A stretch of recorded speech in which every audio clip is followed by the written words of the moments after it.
દારૂબંધીવાળા ગુજરાતમાં હવે નકલી દારૂનો હાહાકાર મચ્યો છે, કારણ કે ભાવનગરમાં ઇંગ્લિશ દારૂ પીવાના કારણે લઠ્ઠાકાંડ થયો છે અને હજી આ ભાવનગરના નકલી દારૂનો મામલો શાંત નથી પડ્યો। તેવામાં અમદાવાદમાંથી પણ નકલી દારૂ છે તે પોલીસને મળી આવ્યો છે।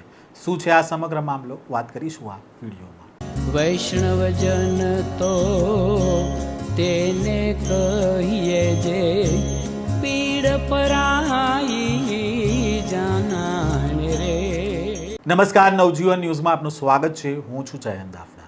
ભાવનગરના લઠ્ઠાકાંડમાં નકલી ઇંગ્લિશ દારૂ પીવાથી 9 લોકોના મોત થયા છે। તેવામાં હવે પોલીસ પૂર આવ્યા બાદ પાળ બાંધવા નીકળી હોય તેવો ઘાટ સર્જાયો છે, કારણ કે ગુજરાતના ડીજીપી દ્વારા પ્રોહિબિશનની ડ્રાઈવ કરવા માટે તમામ જિલ્લાના અધિકારીઓને સૂચના આપી છે। તેવામાં અમદાવાદના નિકોલમાં ડિફેન્સના નામે સસ્તી બ્રાન્ડનો દારૂ મોંઘી બોટલમાં ભરી અને કેમિકલ અને ફ્લેવર નાખીને બનાવતા હોવાનું સામે આવ્યું છે અને તેને જ લઈને પર્દાફાશ થયો છે અને આ સમગ્ર કાર્યવાહી કરી છે નિકોલ અને એસએમસીના પોલીસ કર્મીઓએ।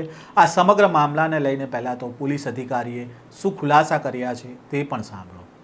હું નિકોલ પોલીસ સ્ટેશન વિસ્તારમાં જે અટલ આવાસ યોજના આવેલી છે, અટલ આવાસ યોજનામાં ગઈકાલે સ્ટેટ મોનિટરિંગ સેલ અને નિકોલ પોલીસ સ્ટેશન દ્વારા એક રેડ કરવામાં આવેલી હતી, જ્યાં આગળ એક આરોપી સુનિલ ઉર્ફે સોનુ મખીજા, જે ત્યાં આગળ અટલ આવાસ યોજનામાં જ રહે છે, તેના એક એક્ટિવાની ડેકીમાંથી એક ઇંગ્લિશ દારૂની બોટલ મળેલી હતી। ત્યારબાદ એની ત્યાં આગળ પૂછપરછ કરતાં પોતે જે છે એનો એક જે સાથીદાર છે દિનેશ ઝંડાવાલા, કે જે કુબેરનગરમાં રહે છે, એની સાથે મળીને એ લોકો ત્યાં આગળ સસ્તી ગુણવત્તાનો જે વિદેશી દારૂ હોય એ પોતે જે મોંઘી બ્રાન્ડ હોય, મોંઘી બ્રાન્ડની બોટલોમાં ભરીને એ લોકો વેચતા હતા। અને ત્યારબાદ આ આરોપીની પૂછપરછ કર્યા બાદ, એની અટક કર્યા બાદ ત્યાંથી જે કુબેરનગરમાં રહે છે ત્યાં આગળ એ આરોપીનું ઘર ચેક કરતા એ આરોપી ત્યાં આગળ હાજર મળેલો ન હતો।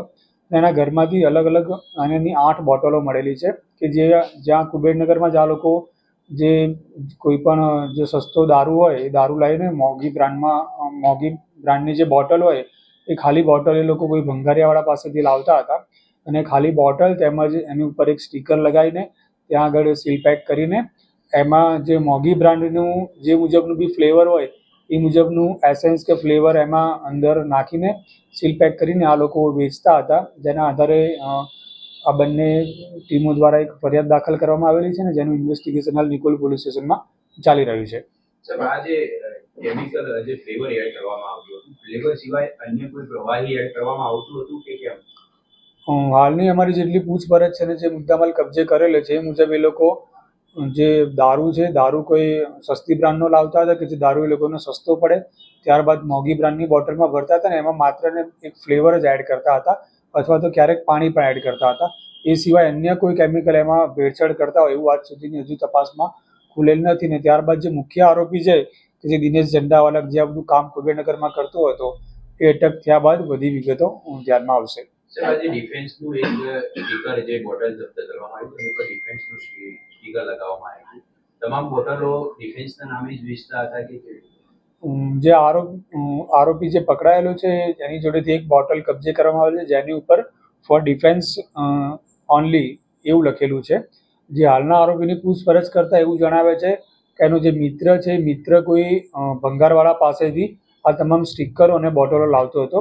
એટલે જે ભંગારવાળો છે એની જોડે એને કદાચ ક્યાંકથી કચરો વીણવામાં કે ગમે ત્યાંથી જે સ્ટીકર મળતું હશે, એવા ડિફેન્સ લખેલા સ્ટીકર મળતો હશે, જેની વધુ પૂછપરછ અમે આરોપીને રિમાન્ડ લઈને કરીશું। હાલમાં એક આરોપી અટક કરવામાં આવેલો છે અને એનો એક જે સાથીદાર છે દિનેશ ઝંડાવાલા, કુબેરનગરમાં રહે છે, એ વોન્ટેડ છે। દિનેશનું બેકગ્રાઉન્ડ કંઈ જાણવા મળ્યું છે? અગાઉ કોઈ બનાવી ઇતિહાસ કે કંઈ?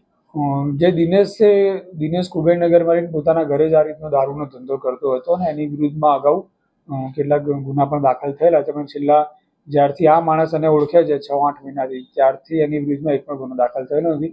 એની જૂની હિસ્ટ્રી છે, અમે ચેક કરી રહ્યા છીએ। સર, આ જે કેમિકલ હતા એ કેમિકલનો ઉપયોગ મતલબ કઈ રીતે થાય છે? એ કેમિકલ કઈ રીતે બીજી અન્ય જગ્યાએ યુઝ થાય છે?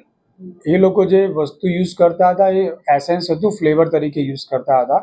જે મોંઘી બ્રાન્ડમાં એમનું જે પણ સ્ટીકર હોય એમાં જે પણ ફ્લેવર આવતું હોય એ લોકો ફ્લેવર તરીકે યુઝ કરતા હતા અને જે પણ અમે મુદ્દામાલ કબજે કરેલો છે તમામ મુદ્દામાલ અમે FSLમાં પણ મોકલશું અને FSLના રિપોર્ટના આધારે એમાં કોઈ હાનિકારક તત્વ છે કે નહીં એની તપાસ કરવામાં આવશે. સાહેબ સુનિલ મકીજાને એક બોટલ વેચતો કેટલા રૂપિયા મળતા હતા, કેટલા રૂપિયાનું કમિશન હતું? જે સુનિલ છે, સુનિલ મખીજા છે, ત્યાંથી છૂટકમાં એક બે બોટલ લાવીને પોતાની વચ્ચે 100-200 રૂપિયાનો ગાળો રાખીને આગળ બોટલ વેચી મારતો હતો એવું હાલમાં એ જણાવે છે. નિકોલ પોલીસ સ્ટેશનની સર્વેલન્સ સ્ક્વોડના પોલીસ કર્મચારીઓ અને સ્ટેટ મોનિટરિંગ સેલ તરફથી જે માહિતી મળી હતી કે અટલ આવાસ યોજનાના ગેટ પાસે સુનિલ માખીજા અને દિનેશ ઝંડાવાલા નામના જે લોકો છે તે ભેગા મળી બનાવટી અંગ્રેજી દારૂ તૈયાર કરી રહ્યા છે અને છૂટકમાં વેચાણ કરી રહ્યા છે. SMC અને સ્થાનિક પોલીસને જે પ્રકારે માહિતી મળી હતી તે અનુસાર દરોડો કરવામાં આવ્યો છે અને આ દરોડામાં સુનિલ ઉર્ફે સોનુ રમેશભાઈ માખીજાને ઝડપી લેવામાં આવે છે. ત્યારબાદ તેની પાસે જે વાહન હતું તેની ડીકીમાંથી દારૂની બોટલ મળી આવી હતી. પોલીસે તપાસ કરતા સામે આવ્યું કે દિનેશ ઝંડાવાલા નામના વ્યક્તિ પાસેથી આ દારૂની બોટલ લેવામાં આવી છે અને તેના ઘરે પણ દરોડો કરવામાં આવે છે અને અન્ય 4 દારૂની બોટલો છે તે પણ મળી આવે છે. જ્યારે પોલીસે આ સમગ્ર મામલે 9,500નો મુદ્દામાલ છે તે પણ કબજે કર્યો છે અને આરોપીઓની પૂછપરછ કરતા સામે આવ્યું કે સસ્તી બ્રાન્ડનો દારૂ બોટલોમાં ભરી અલગ અલગ કેમિકલ તથા ફ્લેવર ભેળવી મોંઘી બ્રાન્ડના દારૂના બનાવટી સ્ટીકર અને ડિફેન્સના સિમ્બોલવાળા સ્ટીકરો છે તે આ બોટલ ઉપર લગાવવામાં આવતા હતા અને ડિફેન્સ એટલે કે આર્મીનો દારૂ હોવાનું કહી અને આ દારૂની બોટલો છે તેનું વેચાણ કરવામાં આવતું હતું. ભાવનગર લઠ્ઠાકાંડ સામે આવતા જ ગુજરાત પોલીસ છે અત્યારે ખૂણે ખૂણે દારૂ શોધવા નીકળી છે, પણ આ કાર્યવાહી કેટલા દિવસ ચાલશે તેને લઈને પણ હવે લોકમુખે અનેક ચર્ચા છે. આ સ્ટોરીને લઈને તમારો શું મત છે કોમેન્ટ બોક્સમાં તમારો મત જણાવજો. આ પ્રકારના સમાચાર જો તમને પસંદ આવે છે તો અમારી નવજીવન ન્યૂઝ સાથે તમે જોડાયેલા રહો. અમારી ચેનલને સબસ્ક્રાઈબ કરો, સાથે જ બેલ આઇકોન દબાવો જેથી કરીને તમામ સમાચારના અપડેટ તમારા સુધી પહોંચતા રહે.